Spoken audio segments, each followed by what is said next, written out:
E aí, galera? Esse é mais um episódio do Maldita Politicagem. Eu sou o Alessandro, estou de novo com o Luiz Domingos e com uma seleção de convidados hoje aqui, Luiz. Tudo bem? Olá, Alê, saudações a todas e todos. Parece que o podcast, à medida em que ele vai avançando os episódios, está tendo mais convidados. É preguiça de preparar episódio quando é assim, né? Que a gente coloca todo o trabalho para o convidado. Mas, na verdade, não é, não. É porque é um livro tão importante quanto o livro da semana passada. Então, estão conosco Adriano Codato. Boa noite, Adriano. Boa noite a todos e todas. Boa noite, Luiz, Alessandro. Enorme satisfação estar presente aqui no podcast. Eu sou um ouvinte assíduo, um modestíssimo contribuinte do podcast. Felicidade de poder conversar com vocês e reencontrar os autores do livro, Eric e Matheus. Boa noite, Matheus. Opa, tudo bem, pessoal? Boa noite, muito obrigado pelo convite. Muito legal a oportunidade de a gente estar falando aí sobre o livro, sobre mandarins, e também, melhor ainda, na presença dos meus colegas e amigos, o Adriano e o Eric. E o Eric já é a segunda vez, né, Eric? Olá a todas e todos. Luiz e Alessandro, obrigado pelo convite. É a segunda vez, né? A gente discutiu Petrobras lá atrás.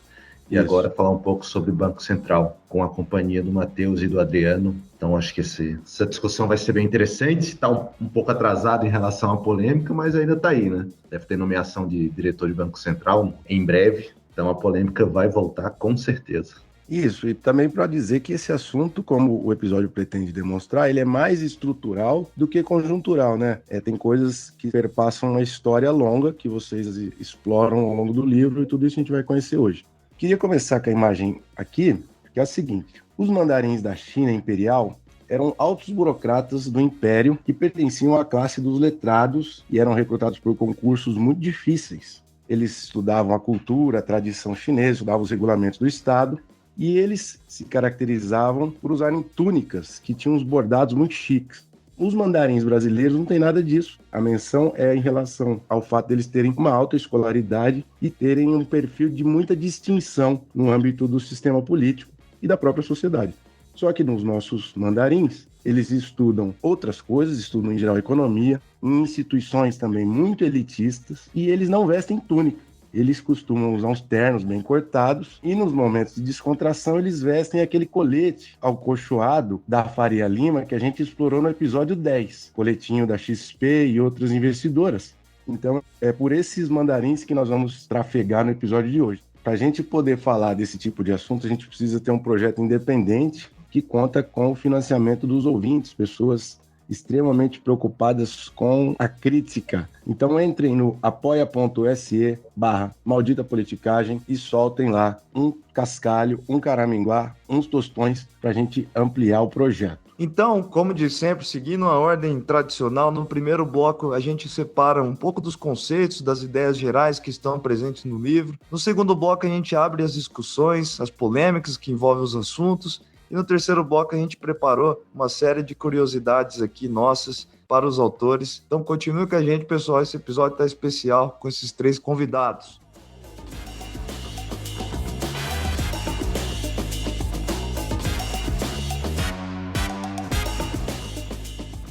Então, o livro que estamos divulgando e debatendo nesse episódio 55, é esse livro, Os Mandarins da Economia, Presidentes e Diretores do Banco Central do Brasil, publicado pela Edições 70 em 2022. Depois vai ficar a informação tanto bibliográfica do livro na descrição do episódio, quanto a marcação para quem quiser adquirir o livro e apoiar a difusão desse conteúdo. Eu tinha falado 8 autores, na verdade são 8 capítulos, né? E fazer justiça aqui, além do Adriano, o Eric e o Matheus, o Alessandro Tokumoto, o maior linense radicado em Curitiba, também o José Carlos Belieiro Júnior, o Marco Cavalieri, o Paulo Franz, que também foi entrevistado em um episódio recente, Pedro Rodrigues Alves, um grande colaborador no Maldita Politicagem, Renato Pericinoto, que também já participou no ano passado, Rodolfo Palazzo Dias e o Wellington Nunes. A gente vai passar por alguns desses capítulos, começando com a pergunta para o Adriano, para que ele fale um pouco do contexto das pesquisas na Universidade Federal do Paraná, no Observatório de Elites Políticas e Sociais do Brasil, porque esse é um tema que essa galera que está sendo entrevistada e os demais mencionados já estudam há um bom tempo, né, Adriano?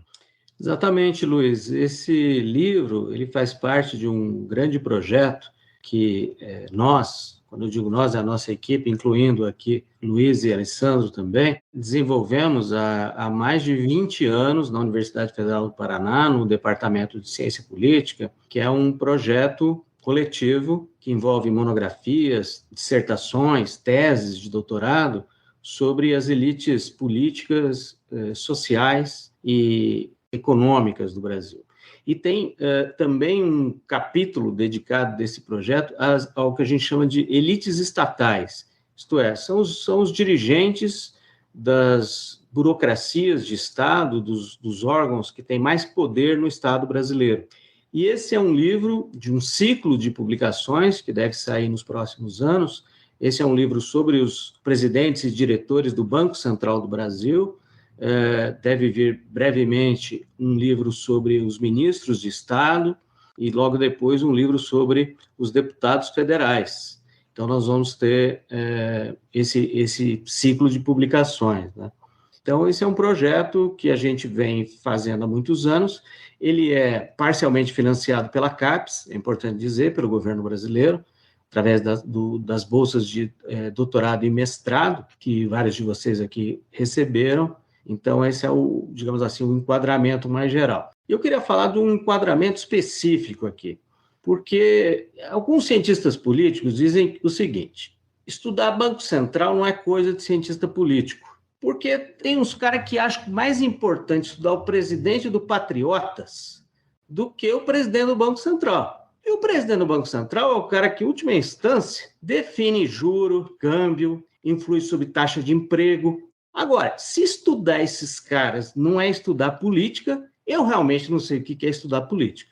Aí, Alessandro, ele já abriu a polêmica. Esse é o episódio com mais lavação de roupa que vai ter na história da Maldita Politicagem. E ele começou antes da gente perguntar. O sentimento é o melhor possível. O quebra-pau é depois, Adriano, depois. Mas eu queria adicionar um comentário nessa direção também, né?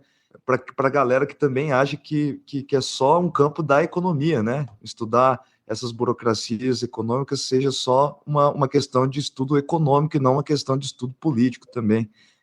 Existe esse outro argumento. Eu vou perguntar para o Eric Gil Dantas, já que estamos presenciando, né, ao longo dos últimos meses, um longo debate sobre o Banco Central. Primeiro, uma pergunta bastante introdutória, Eric. Eu queria um comentário sobre essa autonomia do Banco Central, qual seria o significado dela, e que você falasse um pouco dos tipos básicos dos presidentes do Banco Central que você identifica no livro. Bem, Alessandro, eu acho que é importante o Adriano começar a discussão falando isso, porque quando você isola o Banco Central de discussões políticas, isso é um efeito pretendido de quem tenta falar que isso não é política, né? O Banco Central estaria acima do bem e do mal. Como quando a gente vai estudar economia política, o termo técnico, que é algo técnico, sempre serve para blindar de discussões, né? Se é técnico, não tem o que discutir em termos políticos. É algo que está correto. Então, a taxa de juros estaria correto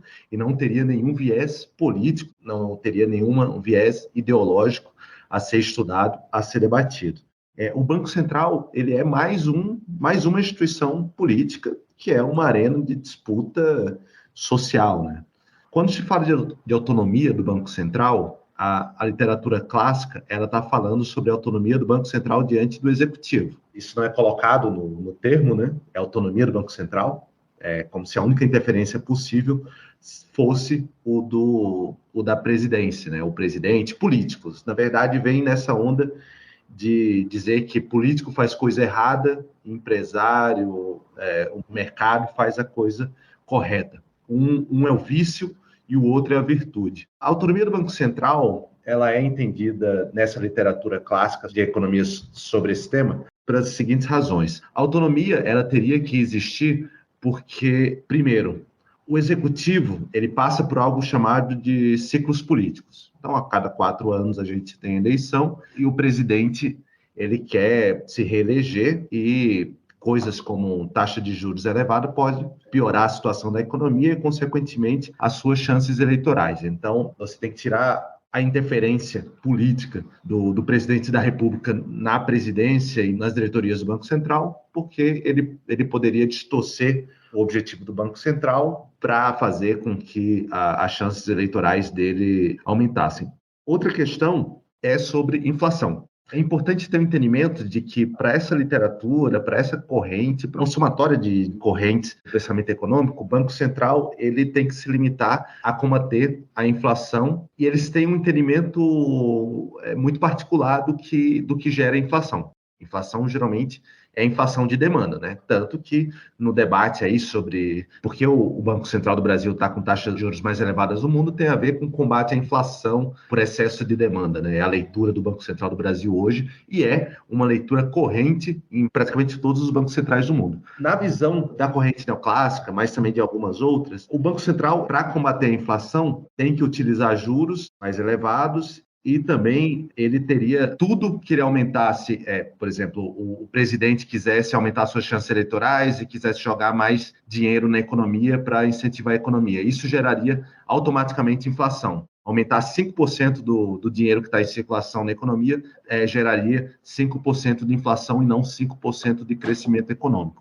Então, juntando essas duas coisas, o presidente quer se reeleger e, para se reeleger, ele vai querer que o Banco Central jogue dinheiro na economia para aumentar a percepção de melhoria econômica. Mas isso vai gerar inflação automaticamente. Então, consequentemente, a autonomia do Banco Central blindaria o Banco Central, a instituição e, consequentemente, a economia de gerar mais inflação. Então, seria uma defesa do Banco Central e do instrumento de política. Só que a instituição, ela não é neutra, né? Nem a instituição, nem as pessoas que decidem a sua política. Porque quando você coloca que ela deve ser autônoma, você também abre um pressuposto de que esses caras são simplesmente técnicos, que não existe nenhuma dúvida, não existe nenhum entendimento, uma ideologia por trás das decisões. E que também o único mal a ser combatido é o da política. O mercado, e o Banco Central brasileiro, ele regula o mercado financeiro brasileiro, né? Ele regula o Itaú,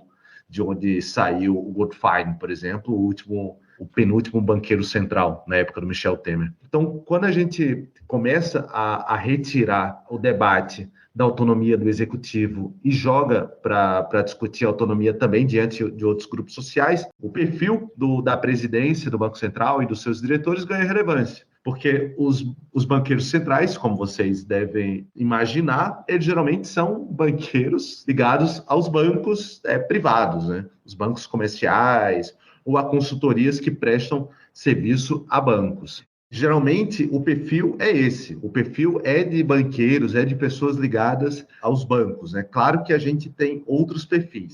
No capítulo sobre presidentes do Banco Central, sobre porta giratória, a gente faz uma classificação de 4 tipos de banqueiros centrais. O cara de mercado, o financista, o professor, o acadêmico, o burocrata de Estado e o insider, que aí é o que fez carreira ou passou muito tempo no Banco Central.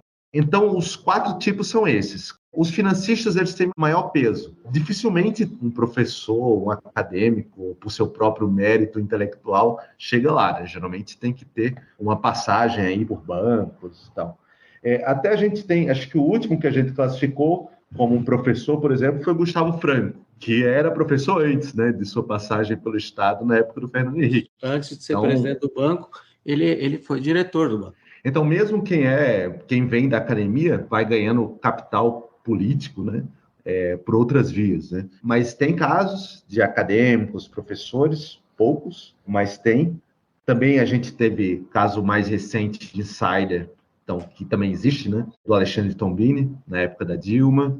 Mesmo na década de 90, a gente teve insiders, o Gustavo Loyola também era um burocrata de carreira. Temos também burocratas, como Pécio Arida. A maioria são de economistas, pessoas formadas em economia. As titulações, elas aumentam ao longo do tempo. O Banco Central ele surge em dezembro de 1964, né? Então, o campo da economia naquela época era outra coisa. Ninguém tinha doutorado, poucas pessoas tinham doutorado naquela época, né? Então, era um campo ainda a ser desenvolvido. Naquela época, então, eram mais banqueiros ou burocratas. Bem, os 2 últimos são banqueiros, né? O Campos Neto e o Goldfein, mas tem esses tipos. Seriam basicamente esses 4 tipos. Geralmente economistas, mas não só. A gente tem de outras formações ou mesmo empresários, mas a maioria é de economistas com uma formação mais alta, mais baixa do que a de diretores. Diretores do Banco Central têm uma formação mais alta do que presidentes, e com esses 4 tipos. Quando a gente pensa em autonomia do Banco Central, automaticamente, até pela questão conjuntural, a gente pensa no projeto de independência do Banco Central que foi aprovado no governo Bolsonaro, né? Que projeto de lei, independência, autonomia, enfim, esse debate. Mas é importante lembrar que a gente viu um processo de autonomização do Banco Central, especialmente desde o real, por uma série de mudanças que foram gradualmente ampliando a autonomia do Banco Central frente à política, no caso, o controle da política, o controle do poder executivo sobre o Banco Central. A gente tem, no plano real, o remodelo do CMN. Antes o CMN, o Conselho Monetário Nacional, a quem o Banco Central subordina, era um órgão grande, com outras pastas, tinha o Ministério do Trabalho, por exemplo. Ele vira só Fazenda, Planejamento e BC. A ideia, inclusive, da equipe do réu era acabar com o CMN, era que o Banco Central não respondesse a ninguém. O Itamar Franco que fez pressão para, pelo menos, manter com essas 3 pastas. Depois disso, a gente tem a criação do Copom. O Copom surge em 96. Ele é um comitê de política monetária para que o Banco Central seja a única instância, a única arena em que se debate a política monetária. Então o CMN é o Conselho Monetário Nacional, mas basicamente não debate política monetária. Ele dá as ordens de cima e quem discute a conjuntura da política monetária é o Copom, que pertence ao BC, né?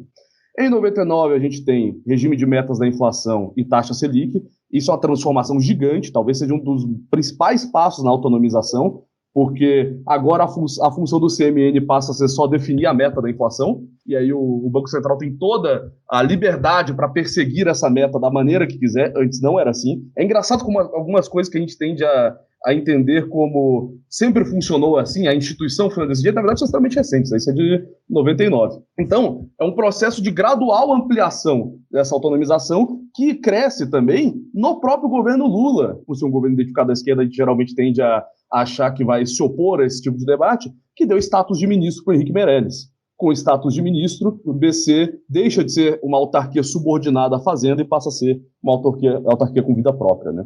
Então, a gente observa que tem um processo de autonomização, em que o projeto de lei que foi aprovado no governo Bolsonaro, ele é para onde deságua esse rio, mas que vem crescendo ao longo desses 30 anos aí com uma política, com uma agenda bastante vitoriosa, né, que consegue galgar todas as etapas desse seu plano aí, dessa vitória. O Eric chegou a falar sobre os interesses dos bancos privados, do mercado, né? Que normalmente a gente discute autonomia só como se apenas os interesses políticos fossem um tipo de preocupação, né? Mas existem os interesses que estão no mercado privado, que gostariam de se beneficiar com a política das burocracias.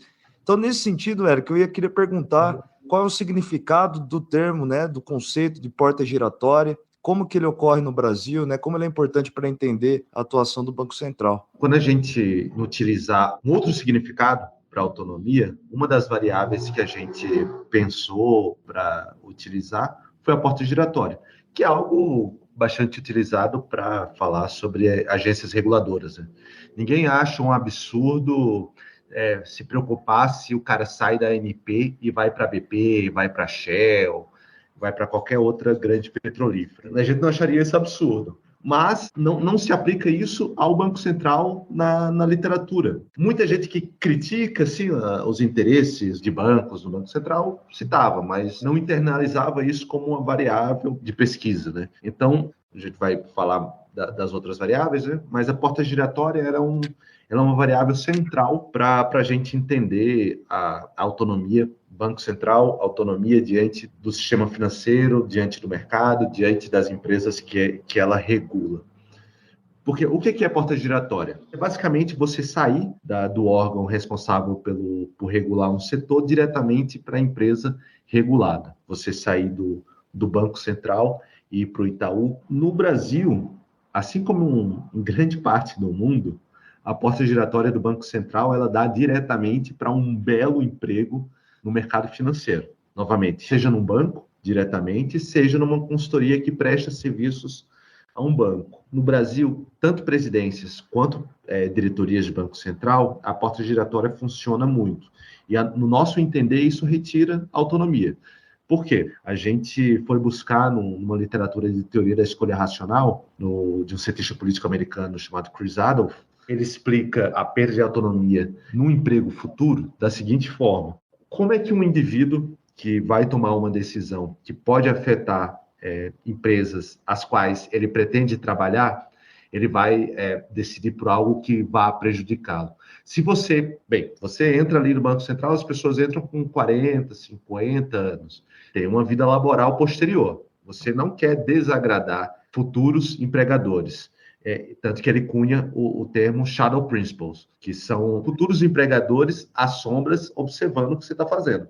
Se você for Alexandre Tombini, você não vai mais trabalhar no mercado financeiro, porque você fez uma série de coisas que desagradou o mercado financeiro. Então, é muito pouco provável que você consiga uma boa colocação. Só para lembrar ao pessoal, o Alexandre Tombini foi o presidente do Banco Central no governo Dilma I, que tinha carreira dentro da burocracia federal, não só no Banco Central. Sim, era servidor. E caracterizou seu mandato com medidas anti-banca, né? Anti-juro, enfim. Por isso que ele não seria empregado nos bancos, que o está dizendo. Eu queria fazer uma ponderação aqui. Isso está presente na tese de doutorado do Eric, que é sobre a autonomia do Banco Central, está presente no outro capítulo que nós publicamos juntos. Porta giratória não é corrupção. Isso é importante ficar claro, porque trata-se do seguinte: olha, ser banqueiro central é uma atividade altamente especializada. É uma atividade que lida com dinheiro. Então, não é uma atividade que, enfim, qualquer pessoa faz. A pessoa tem que estar socializada no mundo do dinheiro. A pessoa tem que, em geral, ter trabalhado como economista, tem que ter trabalhado em financeiro, tem que ter trabalhado em banco, uma mesa de câmbio, por exemplo, para entender ali o que está acontecendo. Não dá para, enfim, recrutar a mim, professor de ciência política há 30 anos na universidade, e colocar lá no Banco Central. Então, você tem uma piscina de recrutamento que ela é muito, muito pequena e muito específica, que é o mercado financeiro. Aí o sujeito sai do mercado financeiro, vai para o Banco Central e volta para o mercado financeiro. Esse é um padrão conhecido em todos os bancos centrais do mundo. Então, não se trata de corrupção. O nosso ponto é outro. Como o Eric mencionou, o nosso ponto é: que autonomia tem essa burocracia diante do mercado se ela vem do mercado e volta para ele? Então, acho que esse ponto é importante a gente sublinhar, né, Eric? Que não é lavajatismo do Eric aqui condenar esse pessoal. Aqui é uma constatação científica. Nós estudamos as carreiras desses indivíduos. Até porque, senão, se fosse só uma questão de corrupção ou algo do tipo, levar informações privilegiadas, existe o tempo que você não pode ser empregado, né? Quarentena de saída, né? A quarentena de 6 meses, que, em tese, eliminaria qualquer informação privilegiada ou qualquer outro tipo de crime, né? Aqui a gente está falando sobre incentivos. Que autonomia você tem se o teu incentivo ou se o teu desincentivo é de ir de encontro aos interesses de um mercado em que você quer se inserir? Você vem, a gente está falando sobre porta giratória especificamente, porque porta giratória pode ser duas coisas diferentes. A gente trata a variável porta giratória só como saída, mas pode ser gente que vem do mercado e volta para o mercado.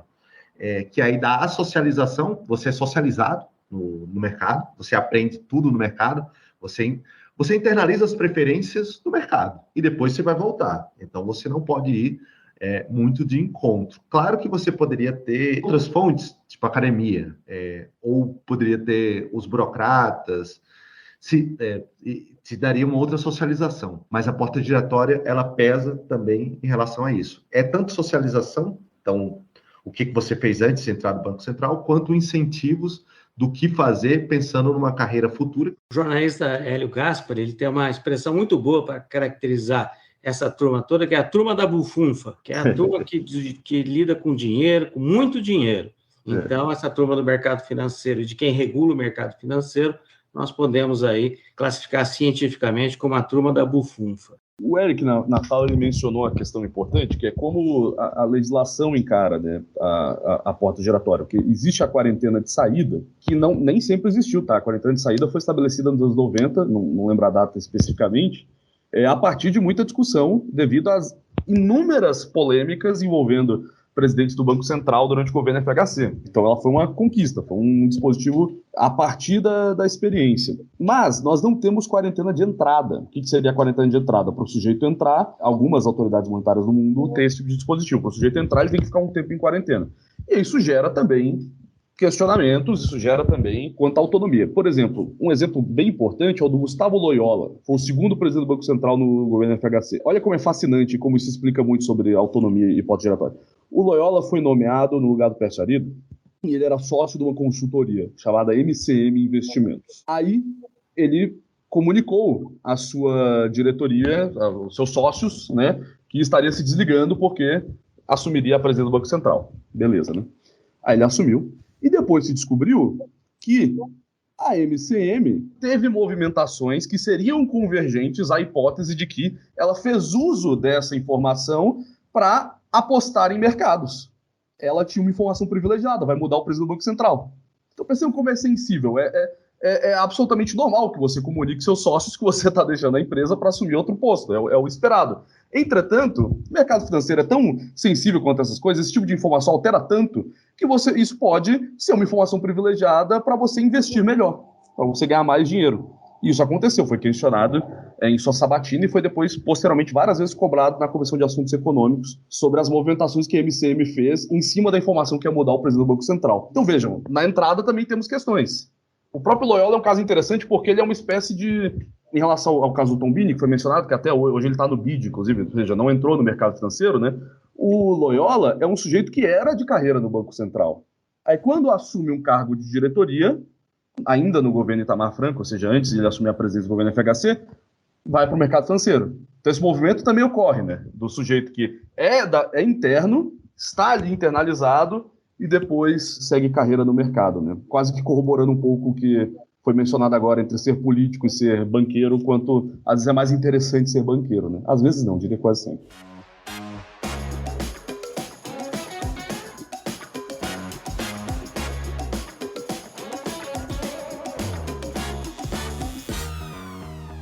Alessandro, eu tô arrepiado. Chegou o momento. Que momento do podcast Maldita Politicagem. Tem um bloco chamado Tem Tabela? Interrogação, que virou um pesadelo para quem estudava na nossa época com o professor Adriano Codato. Ele está aqui agora e ele vai receber no peito essa pergunta. Professor Codato, tem tabela, professor Codato? O que tem nesse livro é tabela. É gráfico, é dado, é um livro, digamos assim, positivista. A gente fez a piada com o professor Adriano, mas a gente queria explorar o dado formulado pelo Eric no índice. O Eric vai explicar a concepção do índice e como que ele aplicou para os governos da democracia brasileira. A gente, como foi falado, inverteu, né? A gente fez o cálculo de autonomia diante do mercado. Então, se a literatura clássica de economia fala da autonomia diante do executivo e faz cálculos, por exemplo, de quanto tempo esses diretores, presidentes duram, se duram mais do que o próprio presidente, seria uma forma de falar que é autônomo diante do executivo. A gente passa a pensar quais são as variáveis que a gente poderia pesquisar, tabular, para ver a autonomia diante do mercado. Então, a gente pegou as 3 variáveis, de onde eles vieram, onde eles estudaram, se eles se formaram no mainstream econômico ou não, e a porta giratória. Então, é um cálculo a partir dessas 3 variáveis. Se ele veio de um banco, se ele se formou no mainstream econômico, um ortodoxo, um neoliberal, e saiu pela porta giratória, é difícil falar que esse cara tem autonomia, né? A socialização dele foi no banco, ele ideologicamente ele está ali. Mas quando a gente aplica esse índice que tem essas 3 variáveis, sendo porta giratória tendo um peso 2, origem e formação tendo peso 1, a gente vê que tem uma diferença entre os presidentes da República, né? A gente agregou aqui no Sarney, no Collor, Itamar, FHC 1 e 2, Lula 1 e 2, Dilma 1 e 2. A gente percebe que nos governos com política econômica mais liberal tem uma menor autonomia diante do mercado. Por exemplo, os menores índices são do FHC 1 e 2 e do Lula 1. Lula 1, lembrem que era a época dos juros altos do Palocci, um governo ainda com uma orientação política muito liberal. E o que tem maior nível de autonomia diante do mercado são os 2 governos da Dilma. Isso pode ser um indicador de por que ela caiu, né? Naquele momento, tinha menos gente do mercado, menos gente que saiu pela porta giratória, mostrando que o governo Dilma tinha uma autonomia maior diante do mercado. É interessante a gente fazer o contraste com quem calcula a autonomia do Banco Central de forma clássica, né, diante do Executivo. É basicamente o oposto, o que pode nos levar a questões teóricas, né? Os burocratas, eles podem ter autonomia plena ou está sempre pendendo para a representação de algum grupo social. Esses dados, quando você contrasta com esses outros estudos, podem mostrar que, pelo menos no Banco Central, a autonomia diante do Executivo pode gerar heteronomia diante do mercado e vice-versa. Esse livro tem tanta tabela linda e gráfico lindo que eu queria falar de uma em especial que está no primeiro capítulo, que é a tabela 7 do capítulo 1, que ela diz o seguinte: olha, o Banco Central, pessoal, ele tem uma série de diretorias, né? Varia o número de diretorias, 3, 8, 9, ao longo desses anos todos, desde que ele entrou em funcionamento em 1965. Tem diretorias que são diretamente responsáveis pela política econômica. E tem outras diretorias que são diretorias de relação com a cidadania, crédito rural, que escolhe qual que é o bicho que vai na nota de 200. Nas diretorias de política econômica, nós calculamos a razão de chance, né, o odds ratio, de um ortodoxo, de um diretor ortodoxo fazer parte dessa diretoria de política econômica é 11 vezes maior do que um não ortodoxo. Então, no Banco Central, você não tem, entre os diretores, apenas economistas. Você tem a maioria de economistas. Você não tem só um tipo de diretoria, você tem várias diretorias. Algumas são diretorias que lidam com a política econômica de fato. A política que afeta a vida de todos nós. Se você for um indivíduo formado na ortodoxia econômica, você terá 11 vezes mais chance de ocupar uma diretoria dessas que importa em relação às outras. E se você tiver estudado na Unicamp? Aí é zero. Só para contextualizar também, a economia ortodoxa, para fazer uma tradução muito chinfrim, normalmente é de uma orientação liberal, né, que é a favor da flexibilização dos regulamentos em relação ao mercado, às relações trabalhistas e assim por diante, que são aqui a PUC do Rio, Fundação Getúlio Vargas, instituições internacionais renomadas como Princeton, Harvard e assim por diante, que tem essa escola econômica chamada pelos autores de ortodoxa. Então, primeiro, eu queria perguntar para vocês do que se trata esses think tanks, né? Eu acho que essa parte da pesquisa você fez em colaboração com o nosso querido Pedro Rodrigues. Então, eu queria que você explicasse o que são os think tanks, aliás, afinal de contas, e qual a importância dessas instituições para essa discussão que a gente está tendo do Banco Central, como a gente pode entender melhor essa possível, não é captura a palavra correta, né, mas essa possível relação dos interesses do mercado privado, né, com uma instituição pública brasileira. Bom, escrevi esse capítulo em parceria com o Pedro, né? O Luiz, na introdução, disse que o Ale é o linense mais ilustre radicado em Curitiba. Automaticamente o Pedro não mora mais em Curitiba, né? Senão já ia fazer a provocação que ele ficou em segundo nesse ranking. Exatamente. Mas o nosso amigo Pedro escreveu comigo o artigo, inclusive, acaba de sair no Brazilian Journal of Political Economy, saiu essa semana, coincidentemente, e é um dos capítulos do livro, né? Think Tank, a tradução livre é tanque de ideias, né? São instituições da sociedade civil, privadas, sem fins lucrativos, que têm como objetivo promover debates e ideias. Essa é a descrição simplista, né? Mas existe uma literatura, especialmente nos Estados Unidos, em que eles são muito influentes, sobre certas clivagens desses think tanks, certas divisões, né? Porque, por exemplo, aqui no Brasil se considera essas fundações partidárias think tanks. Então, a Fundação Perseu Abramo do PT é um think tank. Centros de estudo, como o SEBRAP, também são considerados think tanks. E o Instituto Millennium, que vai ser um personagem importante dessa minha resposta, que é um instituto que, segundo a sua definição, tem como objetivo defender e propagar ideias liberais à sociedade e ao mercado, também é um think tank. Mas estamos falando de 3 coisas de naturezas muito diferentes, né? Os 3, sim, promovem debates e ideias, mas tem diferenças importantes aí. No estudo, eu e o Pedro, a gente se debruçou nos membros do Conselho Monetário Nacional, ou seja, Banco Central Planejamento e Fazenda, que participaram de think tanks, tendo como recorte essa composição do CMN que durou de 95 a 2018, parou no Bolsonaro, porque o Bolsonaro difundiu Planejamento e Fazenda, e voltou agora com o Lula. Hoje o CMN é Roberto Campos Neto, Simone Tebet e Fernando Haddad. Analisando isso, nós percebemos que, dentro do Banco Central, dos banqueiros centrais da autoridade monetária de 95 a 2018, apenas 1/3 não participou de think tanks. Ou seja, 2/3 desse recorte fazem parte de think tanks, são uma maioria expressiva, sinal que existe uma vinculação relevante desses sujeitos com think tanks. O dado mais relevante do nosso achado é que é muito similar a participação de think tanks, o número de participação de think tanks, entre membros do CMN que são ortodoxos e que não são ortodoxos. A conclusão disso seria, então não tem diferença, todos participam igual ao think tanks. Não, porque os ortodoxos participam muito mais dos think tanks do tipo advocacy think tank, que é o que seria o Instituto Milênio, que tem como objetivo promover um projeto de sociedade e implementá-lo, carregar uma agenda política e ideológica. Então, nós percebemos que, seja entrando antes de assumir o cargo, seja entrando depois de assumir o cargo, é muito frequente que essas pessoas participem de think tanks. E para onde leva essa discussão?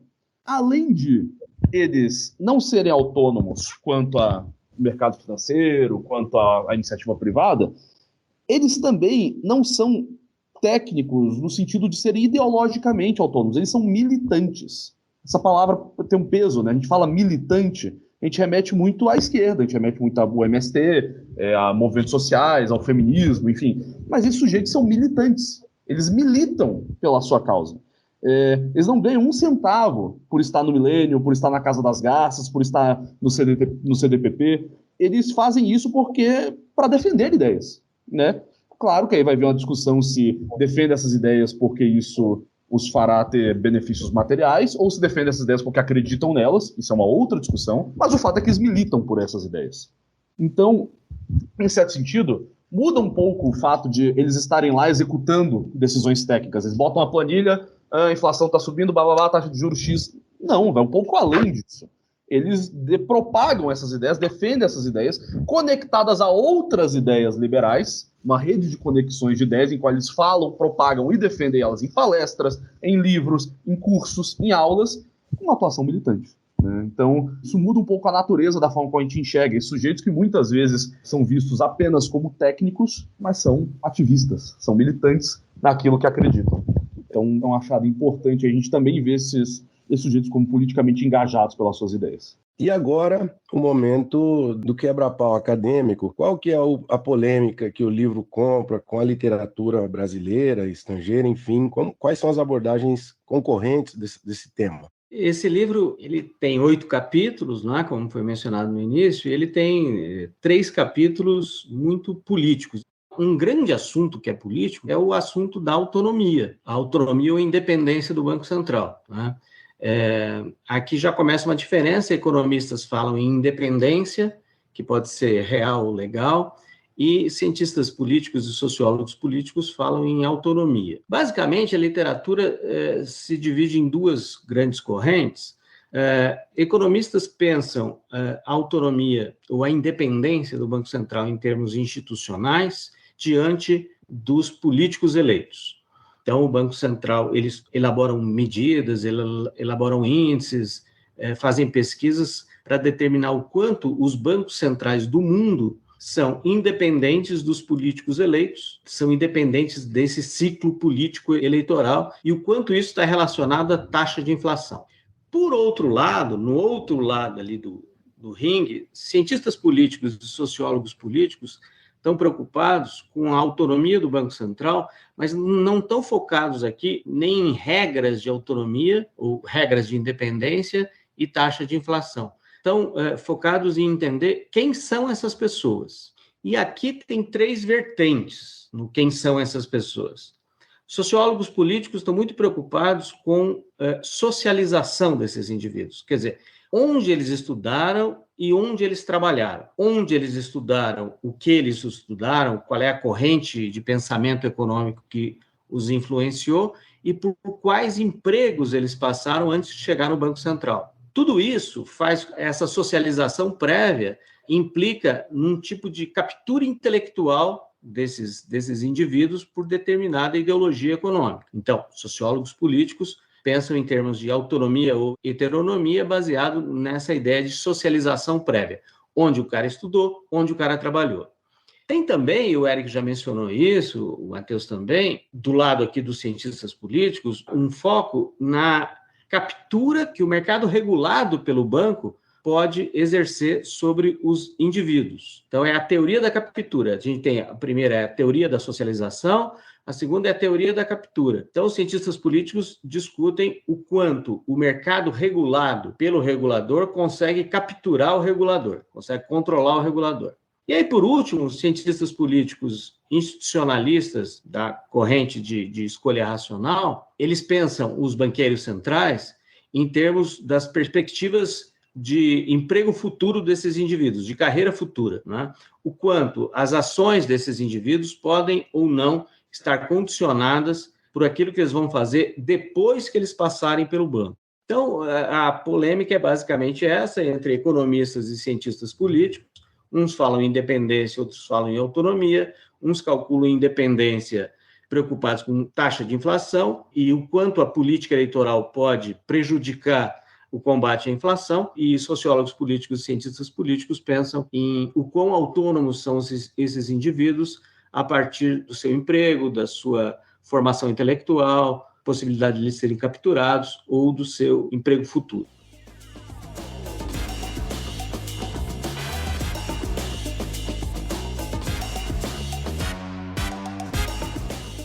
E aí, então, depois dessa pancada de informação, de teoria, de muita pesquisa, muita tabela, Adriano, essa você gostou, a gente vai para a parte mais curiosa do nosso programa aqui, do nosso podcast. Eu vou perguntar para o Matheus, que o Matheus, para quem não sabe, o Matheus é um grande contador de história do Departamento de Ciência Política ali do NUSP, né, nosso grupo de pesquisa. Matheus, você tem uma história que a gente batiza esse quadro de aconteceu em querência, mas provavelmente não aconteceu em querência dessa vez, né? Querência ainda não nos legou nenhum presidente do Banco Central, infelizmente.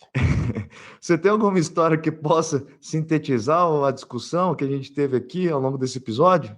Então, dizer como grande contador de história do Alessandro está dizendo que eu sou o grande mentiroso do NUSP, né? O que também é válido, também acho que eu me enquadro nesse perfil aí. Então, no mestrado eu estudei as sabatinas, né, do Banco Central, aí sabatina tem que ver o senador achincalhando os presidentes do Banco Central, né? Então nisso eu acabo mergulhando muito nas fofocas, né? Então eu acumulo fofocas envolvendo dirigentes de política monetária. O seu mestrado é um inventário de fofocas ali. Isso, então. É um grande levantamento de fofoca. Então, tem uma engraçada envolvendo o Pércio Arida, o nosso Pércio Arida, que é sempre próximo ao PSDB, ao FHC, mas agora de qual apoiar o Lula, né, na última eleição, chegou a estar perto do governo, né? O Pércio Arida, a indicação dele para o Banco Central já foi bastante complicada, porque o Senado estava querendo segurar a sabatina dele enquanto não se desse o indulto a um senador chamado Humberto Lucena, que estava para ser cassado. E aí a sabatina dele demorou 3 meses além do que deveria, mas aí ele foi sabatinado, foi aprovado, enfim. Mas durou pouquíssimo tempo no cargo, o que é esquisito, porque o Pércio Arida ele é um dos pais do Real, né? O Plano Real surge do Plano Larida, né? Que é o Pércio Arida e o André Lara Rezende. Era um sujeito de muito prestígio lá dentro, né? Muito respeitado, mas durou pouquíssimo tempo, foi de janeiro até agosto de 95. Por quê? O que estourou? Um banco chamado BBA, que era de propriedade do Fernão Bracher, esse Fernão Bracher, um banqueiro, ele foi sócio do Pércio Arida no passado, eles eram sócios de uma consultoria chamada HE Investimentos, e aí se descobriu, em cima de monitoramentos, etc., que o BBA fez uma série de movimentações cambiais estranhas, no sentido de o BBA parecia saber qual ia ser a mudança da política cambial e fez dinheiro com isso. Se levantou muita suspeita, porque o Bracher e o Arida tinham sido sócios no passado, né? Então, de novo, a questão da sabatina de entrada, e o filho do Fernão Bracher era somente diretor de política monetária. Então, né, muita relação ali implícita. Mas aí... Muita coincidência. Eu sou somente coincidência. Não estou fazendo nenhuma relação aqui. É um cuidado científico, eu estou na presença do professor Adriano Kodato, eu tenho que ter um cuidado científico aqui. Aí A coisa estourou de vez, isso chegou a ter, ele teve que depor várias vezes na Conselho de Assuntos Econômicos, etc. A coisa estourou de vez e ficou insustentável quando descobriram que as movimentações do BBA, que foram no início de março, uma semana depois do Carnaval, foram posteriores ao Carnaval e descobriram que o Fernão Bracher passou o Carnaval no sítio do Pércio Arida junto com ele, que teve uma festa de Carnaval no sítio. Então, não sabemos, não existe nenhuma suposição aqui, mas uma hipótese que se aventou por terceiros, da qual não tem envolvimento algum, é de que ao longo da festa, ao longo dos festejos do reinado de Momo, ali no sítio de Pércio Arida, pode ser que o Pércio Arida tenha deixado escapar mudança na política cambial e isso favoreceu o BBA. Tomou muito Campari e aí deixou soltar sem querer. Né? Então foi uma das coisas que se levantou, porque curiosamente eles passaram o Carnaval juntos e logo depois o BBA fez movimentações suspeitas. Isso, enfim, é uma história engraçada, mas que diz muito sobre tudo que a gente está falando aqui, né? Sobre como esses indivíduos têm relações pessoais, né? Eles têm relações pessoais e até que ponto a gente consegue separar, até que ponto se consegue a tal autonomia a partir das relações que esses sujeitos têm. Então, era essa a história. Desde que essa polêmica entre o Campos Neto e o Lula surgiu há algumas semanas, a expressão banqueiros centrais começou a se tornar mais corrente, mais popular, né? Porque, especialmente nos jornais, presidente do Banco Central. Nos Estados Unidos é mais frequente usarem, né? Central bankers. Que lá em Querência é simplesmente banqueiro central. Gostei do sotaque de Querência, hein? Pronunciando. Central bankers, né?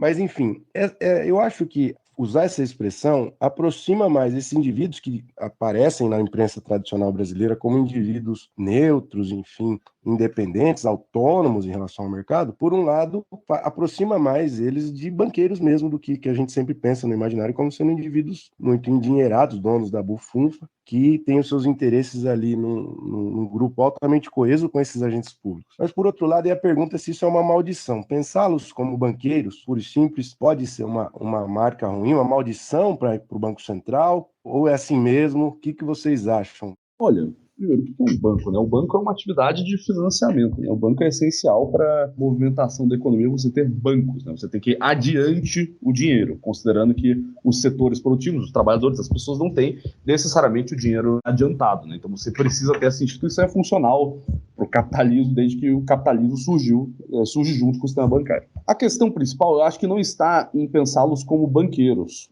Até porque países que pelo menos alegam não adotar uma economia de mercado, ou que adotam uma economia em que o Estado tem uma participação muito maior, também tem bancos centrais. A questão é pensar qual é o papel de um banco central. Né? Se esse banco central pode ser interpretado como um banco qualquer. Não é, né?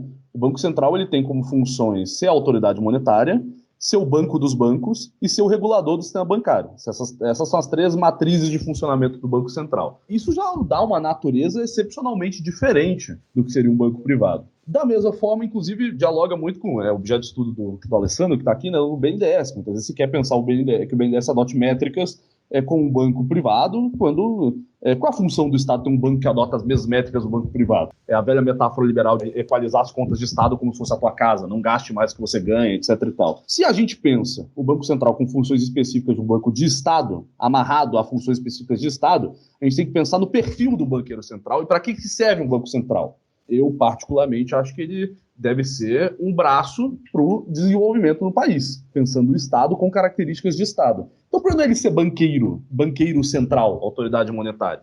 O problema é achar que banqueiro central tem que ser igual o banqueiro do Bradesco, do Itaú, do BBA, o Fernão Bracher no BBA, como se operassem sob as mesmas lógicas. Né? Eu acho que a natureza do problema é essa.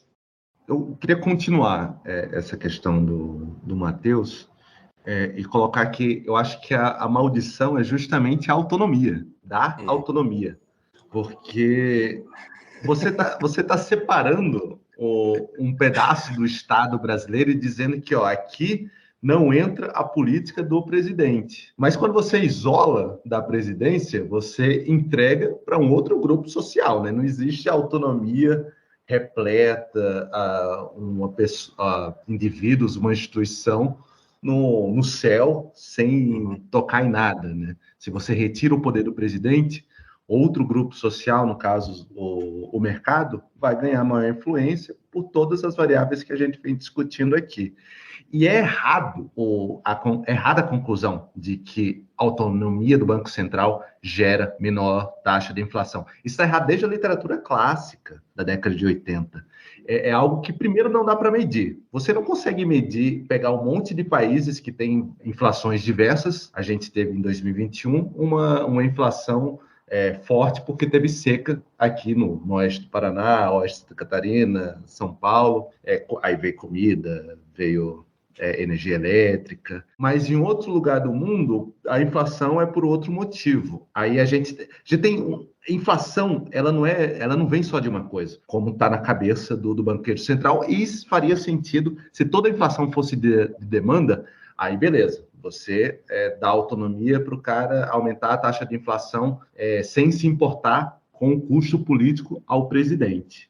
Mas é falso, tanto que da autonomia do Banco Central não gerou menor taxa de inflação para o Brasil. A gente teve as maiores taxas de inflação desde o Plano Real ao longo desses últimos tempos. E não baixou a inflação por conta da taxa de inflação. A gente não está com muita demanda. A gente está em crise há muitos anos. Como é que a gente tem excesso de demanda? Tem muita gente querendo comprar bicicleta, e por isso que bicicleta subiu o preço. Tinha muita gente querendo gastar energia elétrica, e por isso que subiu a energia elétrica, ou foi a seca de 2 anos, 2020 e 2021, e a gente consome basicamente energia elétrica no país, ou combustíveis, com política de preço da Petrobras, e aumento de preço de combustíveis lá fora, comida, guerra na Ucrânia, mas já vinha aumentando. 2022, segundo a FAO Food Index, que mede o preço do alimento no mundo, 2022 chegou o ano mais caro para a comida desde que a FAO calcula isso, na década de 60. Não tem nada, absolutamente nada a ver com demanda. E qual foi a resposta do Banco Central? Aumento de taxa de juros em uma economia já que vinha sofrendo, que vem sofrendo desde 2015. Então, uma coisa não necessariamente gera a outra, tanto que não gerou aqui no Brasil. Autonomia, para mim, é só você retirar o poder do presidente democraticamente eleito e entregar para outro. É como se a gente defendesse aqui que o MEC tivesse que ter autonomia, não faz nem sentido. Eu queria pegar um outro caminho aqui, fazer o seguinte: bendita é essa discussão. Essa é uma discussão importante, não só para promover o nosso livro. Enquanto o Lula continuar azucrinando o Roberto Campos Neto, nosso livro vai estar aí nas paradas de sucesso. Mas não só por isso. Porque cientistas políticos precisam estudar economia política, precisam estudar dirigentes de política econômica, precisam estudar dirigentes de bancos de desenvolvimento. Esse é um tema político e da ciência política. Eu acho que se nós temos um recado a dar aqui, cientistas políticos e políticas estudem economia, dirigentes econômicos, agentes estatais, quem tem poder de fato no Estado brasileiro. Chegamos nesse momento que é especial também, né? Agora tirem a roupagem de cientistas políticos de vocês. Tirem as crianças. Eu achei que você ia dizer tirem agora... a roupa. Eu fiquei assustado, confesso. Tirem a roupa, tirem as crianças. Eu tomei um susto aqui. Ainda bem que é só áudio, né? A gente preparou um luta de gostos, assim, muito, muito bem formulado para vocês, tá? Então, Adriano, vou começar com você. Primeiro, uma pergunta séria aqui, tá? Não. Você prefere o Roberto Campos Bob Fields original ou o Roberto Campos Neto? O Roberto Campos Neto, os ternos muito mais bem cortados. E a segunda é a seguinte: Belchior ou Fagner? Aí eu prefiro estudar o Banco Central. Matheus, repito para você: Bob Fields original ou Roberto Campos Neto? Além de ter os ternos mais bem cortados e ser mais bonito, vamos admitir que o cara é bonito. O Roberto Campos, né, participou de um regime antidemocrático, né? Então, não que o governo Bolsonaro seja algo muito melhor que isso, mas acho que é um mínimo critério de desempate fica o Roberto Campos Neto. Infelizmente. Fagner ou Belchior? Belchior, depois do terceiro álbum, dá uma grande piorada na carreira, é uma carreira muito inconstante. Então, eu fico com o Fagner, que eu acho subestimado na discografia brasileira. Eric, goiabada cascão ou doce de leite? Pior que eu comi os dois hoje. Hoje? Em tempos separados. Cada um tem o seu momento. Tá. Roberto Campos original ou Roberto Campos Neto? Belchior. Tá. Então, maravilhoso, então, pessoal. Obrigado pela participação de todos vocês. Foi muito bom. Todas as discussões que a gente abriu aqui. Avisos. Esse livro que nós abordamos, né, Os Mandarins da Economia, ele vai ser objeto de 2 eventos para quem está nos ouvindo e quiser acompanhar, estiver em Curitiba e quiser acompanhar. Terça, dia 14, que é o dia que o episódio vai ao ar, à noite, às 19 horas, na reitoria da Universidade Federal do Paraná, no Anfiteatro 900. Alguns dos autores vão estar lá debatendo o livro. E depois, dia 6 de abril, na Livraria da Vila, também às 19 horas, vai ser uma outra oportunidade de apresentação e debate com alguns dos autores do livro. Lembrando que esses episódios, quando a gente traz essas publicações, é uma divulgação de um material que deve ser lido, não é? Porque é um conteúdo feito ao longo de anos, tem uma discussão complexa e o episódio está muito longe de esgotar. E os autores ofereceram um livro que está sendo aqui debatido, Os Mandarins da Economia, um livro para ser sorteado entre os novos apoiadores, e os apoiadores antigos já têm as canecas sendo feitas para receberem. Então, aqueles que começarem a apoiar a partir de agora vão concorrer ao livro Os Mandarins da Economia. Que coisa maravilhosa. Pessoal, muito obrigado. Abraço a todos. Isso aí, galera. Abraço.